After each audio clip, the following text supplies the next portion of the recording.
Some shoots require a little more experience than others. Upperwood on Saddleworth Moor is one of them. But then throw a 20-mile-an-hour wind into the mix and even our special team of guns needs to bring their A game. To watch them come off there, looking like they're going straight, but ending up over there, it's nuts. What do you think, Brody? Bring your coat, it's cold. Sensible suggestion from the British Open clay champion there. As luck would have it, we have plenty of outdoor wear as Jack Pyke is hitting two birds with one stone. Catalogue shooting and field tester filming day on the Friday, and shoot day with James and his team on the Saturday. Nice and low? No. Let's join Jason, Crow, Wayne, Brody, Paul, Dan, Glenn and Gav in a lineup that's like a Marvel epic, each with their own superpower, and they're going to need them. Just a couple of bounty birds to look out for that we're raising a little bit of money for the air ambulance, with some white pheasants and with some American turkeys. They will fly, so what we say, whoever shoots it doesn't pay, the rest put 20 quid a piece into the air ambulance fund. It's been 4 years since we were last here, and James, like every other shoot in the country, has had a tough time of it. Yeah, it was shocking. It were awful. It were mental strain as well. I'm going to say there'd be a lot that struggle with depression with it. But do you feel that you've, using Boris's term, have you bounced back better? Yeah. Do you feel there's a real energy? Yeah, I must say I had no enthusiasm setting the season up. But once we got to the first shoot day and the birds were flying well, the enthusiasm came straight back, and as you'll see today, things are on fire. So there's a smile back. Everyone is bouncing. To be fair, the beaters are enjoying it. It's nice to see everyone out. So today, quite a team of guns. Got a few celebrities here, haven't we? Don't call them celebrities. Don't call them celebrities. Yeah, there'll be a lot of Instagram work. There'll be a lot of phones out. No pressure, eh? Look at them here now getting together. No pressure. We'll be fine, won't we, David? No, you're welcome. Nice to see you again. Jason, with young lab Hector, draws the short straw and ends up with David on the first drive. First time here, yes? First time here, yeah. This has been a bucket list shoot for me for the last few years. It's one of those shoots that just has a reputation for delivering the whole package. Super bird, super hospitality, family run, really friendly atmosphere, and people that come here that I know just absolutely love it. And they're quite media savvy here as well, so I'm very aware of the shoot, seen lots of videos, Instagram stuff that James puts up, and you guys have done film here as well. And yeah, so it's one of those places that's been on my radar for a long time. So very excited to come, and very grateful to Jack Pyke for organising it. It's pretty wild up here, and yeah, we should see some good stuff. We've got a probably best part of 20-mile-an-hour crosswind, so anything coming out is going to be sliding on that wind and curling as well, so it's going to make for really testing stuff. We're asking everyone we filmed today what they're shooting to get an idea of what to bring on a high bird shoot like this. I'm shooting a Rizzini Exmoor Round Body, 32-inch barrels. It's a pair of Rizzinis I had custom made. I'm using Hull High Pheasant Extreme Hydro Wad, that's Hull's new biodegradable sort of cup wad. 34-gram 5s, 3/4 choke, and hopefully that'll work. We'll see. Find out soon enough. Here's a good pheasant coming, David. Still a good pheasant. That's what we want. Jason is a fantastic game shot and is finding it hard to judge these birds. They're tough to read. I was way offline to start with. I'm having to sort of shoot 2-3 feet to the right of stuff to be online. And I started to move my line, and then I tipped a couple on the wing. My lead felt good.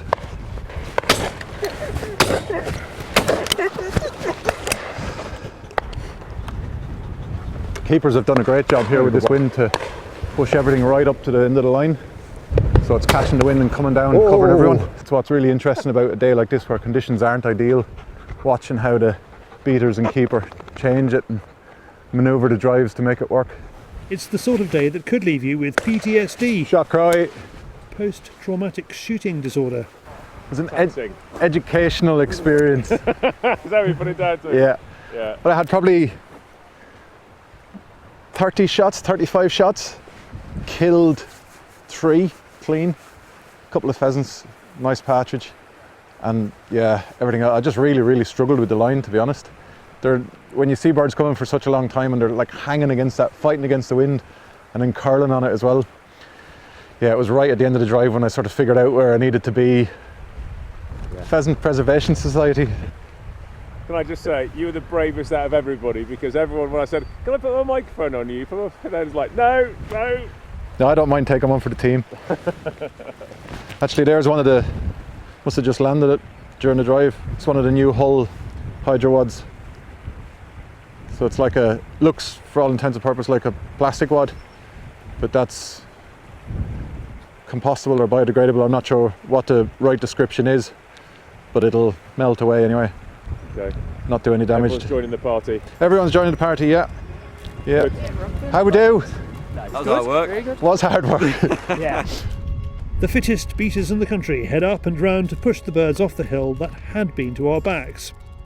Wayne Martin, normally with a catapult up his sleeve, has never shot anything like this in his life. So, Mr. Martin. Yep. What sort of pheasant shooting and partridge shooting you're used to? No, this is my first. I've shot local sort of stuff, 25, 30 yards, but this is a different kettle of fish.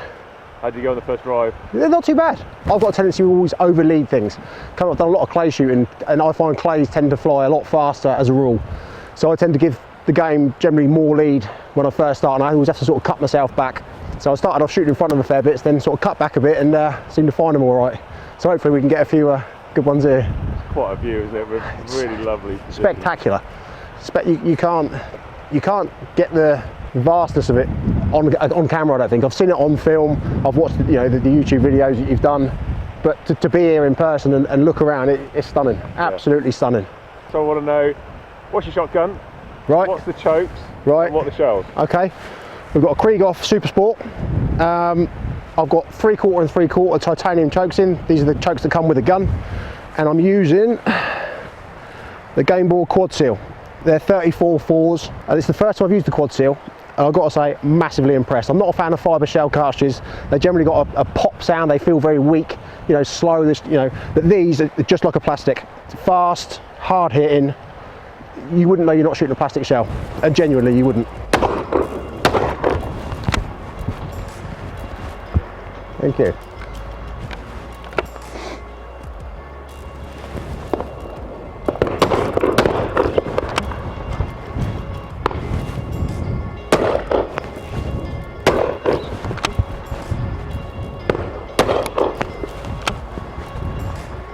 Thank you.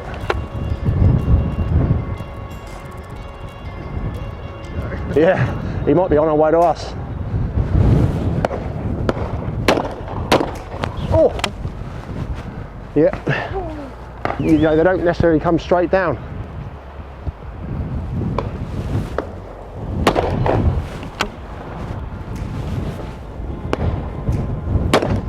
Yes!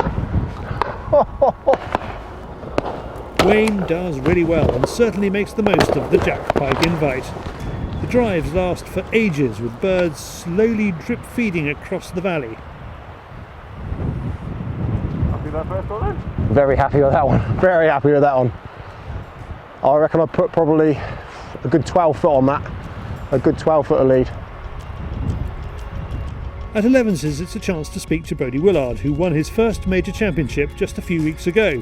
Jack Pyke has supported him for years. Saddleworth Moor, first time for you. So how have you found it so far? It's brilliant. I love the scenery. I just love it all, because I haven't witnessed much of this really, because I haven't done much game shooting. And I just love being outside really, with everyone, good friends.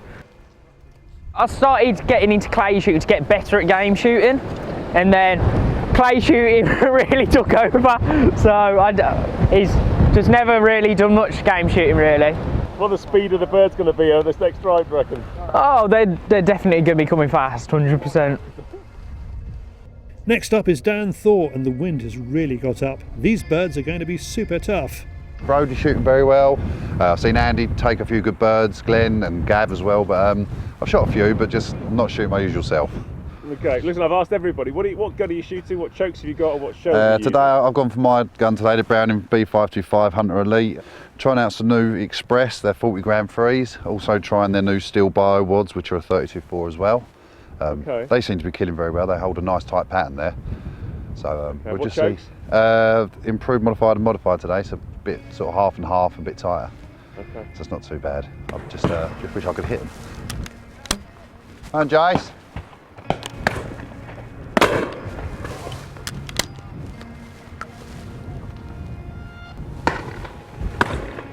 Shot. Nice shot, mate. Out of all the products filmed yesterday, the one that caused the most interest from passers-by was the Jack Pyke ghillie suit. Must seem to have had the short straw and what we was wearing, laying down in the soaking wet grass and heather, but that's a part of the experience, I guess. But no, it was really good, and hopefully we've got some good footage there. I mean, there's not many people who can pull an outfit off like that, but I think it did very well. Well, yeah, it's a bit odd. I got a few funny looks, didn't I, by a few of the walkers coming past, but yeah, they've got some good products out, and hopefully people will see that in the film. After the wind comes the rain, and our last drive is with Andy. On the way we bump into Paul, who's been holding his own on his first trip to Upperwood. It's funny, you shoot these high, long, fast birds, it's demoralising, what can be. Yeah, when you're used to shooting like minus 20. 2 to 1, 3 to 1, and then you're shooting to like 5 to 8 to 1. So, like, yeah, but then when you're on it. I said if you got Now please excuse the lack of hearing protection. Getting the wet gear together meant they were left in a different pocket. Anyway, this will be an interesting finish to the day. I've been dodging you all day, David. I'm dodging all day, trying to avoid you, but I've ended up here. So yeah. Brought the weather with you. Weather's caught up with us, isn't it? Yeah, it has. That's this place, isn't it? That's what makes it what it is. Those birds have just been a rocket fuel, haven't they, really? I can remember there was one in particular I shot in the last drive, stonking bird, and as soon I pulled through it, and as I come through it I thought I'll give it too much, but pulled the trigger at the same time thinking I'd given it too much, and it just killed it, stone dead. Absolute stonking bird. And so basically that was a mistake. It was a mistake, yeah. Yeah, it was. Yeah, I don't mind admitting it, I still do want it was a mistake. But I was up the bank a bit and I see some awesome birds. So I want to know the chokes you've used, the shell you're using, the gun you're using. I'm using my Blaser F16, I had 3/4 choking, 2 3/4. I've been using number 4 shot, 34 gram, quad seal, dark storms. You don't come here under cartridge, you've got to come here with a decent cartridge. The guys are wet and weary, but what a day to remember. James tells us it's a shot count of 5 to 1, which according to him is respectable. All it's left to say is a big thank you to Jack Pyke for the invitation and their generosity. Plus, let's not forget this is a British company and they do important things like supporting young talent like Brody from when his shotgun was bigger than he was. For more information about the Jack Pyke range, go to jackpyke.co.uk.